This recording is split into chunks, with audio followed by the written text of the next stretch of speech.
Hey guys, it's Matt here, and today I'm doing another episode of Matt Rants. And today I'm talking about my problem with limited run games. Now, before I talk about the recent story, the recent situation that I had with not being able to purchase a game from limited run games, I do want to mention that I don't hate their business practice entirely. I do understand that if they're going for certain niche titles that have only been developed online and released online for PC, I can understand why they might not know exactly how many people might buy a certain game on a certain system. Now, yes, you could say, but Matt, can't they be privy to download numbers and things like that? But it is still kind of hard to, even if there's a fan base, and a rather large fan base even behind a game, it's hard to know whether or not that same fan base, that same install base, will be able to move towards a specific system. Even if they're developing it for the PS4, the Switch, and even like the Xbox One, whatever this game might be, assuming it's an indie title in this case, not just a game that's been released on the PC, also indie, you still don't know, especially with indie in the name, how many people might actually come to the table and buy the game. So I understand why they release things in limited quantity. Hell, their name is Limited Run Games. So I do understand why they would release something in one go and then let it go. Here's my issue. My issue is recently I was trying to buy Jak and Daxter on the PS4, specifically the special edition for my friend, for a contributor to the channel, Satish Ram. Now, yes, sure, he would have paid me back, but let's not care about semantics right now. I was buying it for him, damn it. And so, no, but we're really good friends, and I was trying to get it for him, even though, yes, he was going to pay me back, and yes, we were going to take a look at it on the channel, full disclosure, I was going to do that, but still, I did want to pick this up because I do have this game on the PS2. I did enjoy it as a kid, never got the chance to beat it, and also there were some really cool things in the special edition. I'll actually link it in the description box down below so you can see how cool this thing was. And the original PS4 version, just standard PS4 version, was $25, and the special edition was $75. And I also want to note what was in the special edition. So looking over here, it came in a really cool kind of picture book-esque box with Naughty Dog logo on the spine, and what came with it in particular was, let me see here, first of all, we'd like to note that there were 25,000 collector's editions and 5,000 standard normal PS4 editions, and the collector's editions came with the official soundtrack that, by the way, first ever released, never released before, a design archive, so I assume different pictures of the game, a 3-inch metal precursor orb, which are the orbs that you collect through the game, let's see what else here, they also came with an 18 by 24 inch poster, a foil trading card set, and a 16 gigabyte memory card USB drive. So it was a 16 gigabyte USB drive that looks like a memory card. So, and for $75, that's an amazing deal, gotta be honest with you. I would have paid more for it if Limited Run had asked for more. I will admit, not as much as what these are going for on eBay right now, but we'll get to that a little bit later. So, why was this such a big deal to me? Why was it such an issue to me? Well, here's the thing. So, even before talking about my story and my experience, I just want to mention that Jak and Daxter, to me anyway, is not a niche product. I know that it might not be when looking at other Naughty Dog products. It's obviously not Crash Bandicoot, but that in no way means that it is so niche that it needs to only have, thousands of copies, and they couldn't have potentially have done this to pre-order if they wanted to. And I know, again, you could say that that's not their business practice, but that's something that I definitely have a problem with. Now, talking about my story in particular, well, these were released in 2 batches. And again, I was going for the limited edition, the collector's edition. So I was actually trying to film that day. I brought over my friend, other contributor to the channel, Tristan Walter, and we were sitting around literally waiting for the second batch to come out at 6 o'clock, just talking, shooting the shit. We were supposed to film something, but we thought, you know what, let's just wait a little bit and let's be right on the money, right there, when everything comes to pass. So I had the page open to try to buy it, the one that is linked down below that now says sold out, and they were counting down. So we counted down like it was New Year's friggin' Eve, and the second that 6 o'clock hit, I clicked a button and it wasn't taking me to the cart. So first of all, my first thought is, you gotta set this up better, this website better, because as much as, I don't think it's a bad looking website, but the fact that I couldn't directly get in from there, that's problem number one. Now, you could say a lot of people jumped in at once, some people who want this game because they love it, some people who are scalping scum, whichever. Either way, and by the way, I'm not talking about resellers, I'm talking about scalpers. If you're new to the channel, I don't have problems with resellers with a teensy bit of a markup. I have a problem with scalpers. Anyway, so scalping scum, trying to get this product, because if you don't know, you can get 2 items per purchase. And normally I would say 2 items isn't so bad, But when it is a situation like this where you only have 5,000 normal and 2,500 limited or collectors, and you're selling them also for a darn good price, I will even admit 75 for what you're getting is not a bad deal. So people are going to want to get it anyway. So I have to go to the games page to then get to it and get in, and then it says, hey, you're in a virtual line. Don't worry, you're in a queue, and just type in all your info and you'll be just fine. So in my head, I'm thinking, I'm good, I'm here, let me just put in all my info. But here's something that I know might seem like it's nitpicking, but due to what actually ended up happening at the end of all this frustrated me. So when you try to put in all of your info, thankfully mine was saved, so you could say, damn you, Matt, you had your info saved, so you can just put in your email and all this other info just easily, just by, clicking of a button because it's all there. Okay, fair. So I get to the bottom of the page, and then I see phone number. And usually when something is required, you have a little tiny asterisk next to it that says, hey, this is required. But I saw that phone number was there, and I was like, well, why do they need my phone number, especially if it's not required? This is all online, this is all digital, whatever. So I click next, and then it says, sorry, you need to put in your phone number. And I sat there and I was like, okay, again, all of my info was already submitted. So I put in my phone number, I go to the next page, I put in my info, credit card info, all that stuff, and then I'm in the cart because it took me back to the cart, and I'm about to click checkout, and the item disappears. And I blink and I go, I think, what? And Tristan also is very confused, and he's like, what is this? What is this sorcery? And then we go to the product page, and it's been sold out. Now, this is what my problem is. If you are online, and I know we're not, this isn't a physical product, but that's just what I know. That's what we all know. If I'm in line and I have something in my cart, that is in my cart. Someone can't come by, give their credit card info quicker than me, like it's a freaking, gunfight at the OK Corral at high noon, and actually not only cut me in line, but instead of having their product in their cart, take mine out of my cart and put it into theirs. And I know it sounds entitled to say mine, but when I actually click on add to cart, it has become mine unless I back out of the transaction. And I did not back out of the transaction. I put in everything I needed to put in, but just because I wasn't quick on the draw, not sure why we're doing a lot of pew pew gunfight. I haven't even seen any westerns recently. Not sure where this is coming from, but still, the fact that I already had this in my cart, this should have been good to go.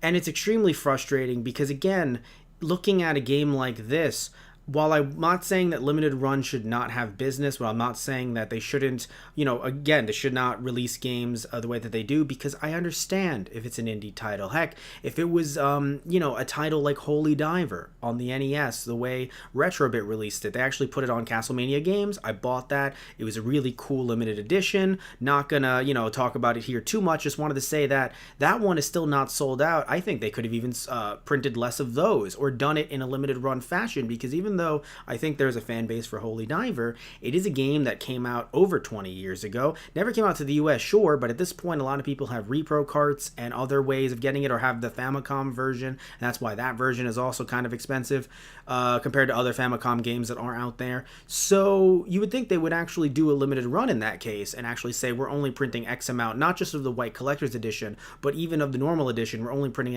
X amount. But no, they print a fair amount. I was able to get one months after the initial release, and here it is, and looking at me, looking all happy. Hello, Holy Diver. Beautiful. Lovely tarot cards in that. And here I am with this, looking at this and thinking, wow, this got sold out literally within, so I didn't tell you guys the exact time. I'm so good at storytelling. 6 o'clock, right in there. By 6:01 into 6:02, it was sold out. And I know some of you who deal with limited run games, who buy stuff from limited run games, you're probably sitting back like, yeah, that sounds normal.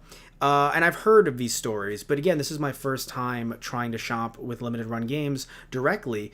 And it's extremely discouraging simply due to the fact that, I don't have a lot of money to burn. I don't have a lot of time. Like, I have stuff to do. And it's just a situation where any other game, I'd understand 100%. But Jak and Daxter is a game that was released on the PS2. I'm pretty sure it was a launch title. It's by Naughty Dog. This is not something that no one's going to care about. And I know I sound like a broken record, but just at the end of the day, only this amount, 2 per customer, and then when we go on eBay, and I know that this isn't necessarily on limited run games because they're not selling those on eBay, these are going for hundreds of dollars, and you could also say, but people are buying them for hundreds of dollars, and that is true. They are feeding into that market, and a market that I nor Satish Ram are going to feed into, because even if we have that kind of money to burn, which I think he doesn't have that kind of money to burn, but Satish has more money than I do, but we're not going to put money into that system. And again, if this was not $75, if it was $100, again, a reseller, not a scalper. This a collection at $100, not so bad. Even closer to $125, problematic, but not the worst. But these are going for hundreds and hundreds of dollars. Literally 300 or more. And you sit back and you think, well, yes, limited run games is not profiting off of these at hundreds of dollars. Could they have done more potentially? Not even just to help me, because I know at the end of the day it's going to be like, Matt, you just wanted that deal. But it could have been other people as well that are also trying to do similar things that just don't have their info saved. But if you click add to cart and you are putting in your info, call me old-fashioned, if you will, I just feel as if it should be in your cart. It's just that simple. And it sucks too because, I follow, I think it's Ryan from Lunar Run Games on Twitter. Seems like an amazing dude. Like, I would have a beer with that dude. So I have no personal grudge against him personally. And again, over and over, I defend their business practices for other types of games. But in this situation, it didn't seem right. It didn't seem like it worked. Yes, again, it's a collector's edition. So, I can understand why someone would say, why would you not, why would you just set them to unlimited pre-orders? Because again, limited run. I get it. But maybe perhaps in situations like this, if you aren't going to fix the site, I don't know if this is the best, and I shouldn't say site, but in terms of the payment service, I don't know if this is the best that they can get, but I would hope that they could somehow find a way to change it to make it better, because there should be a way, if I click add cart, it's in there forever. Look, we don't have commerce on our website. We had our merchandise linked to our PayPal, and now we have our merchandise on TeePublic. That's not a merchandise plug. That's just me saying that I don't deal with the stuff that they deal with. Of course, they pay money to have that engine running. I don't know what exactly they use to make it work, because there's all these different programs and stuff like that. So obviously, to have the payment option directly through the website, and especially all these people that are jumping onto the website at once, that can cause issues. I do get it, but I know I sound like a broken record. You put it in your cart, you've bought it, in my opinion, unless you X out that window, in which case you've essentially left the line, right? If you refresh the page, to me, that shouldn't be leaving the line. Or if the page is refreshed for you, because the page was refreshed for me because it did not have that phone number, boom, now I can't get this, despite the fact that I was there at 6 o'clock. I've never, again, I know I'm comparing it to normal retail when you're standing in front of a line for whatever it might be, whatever limited console or game or something that it might be, either on a midnight release or whatever it is.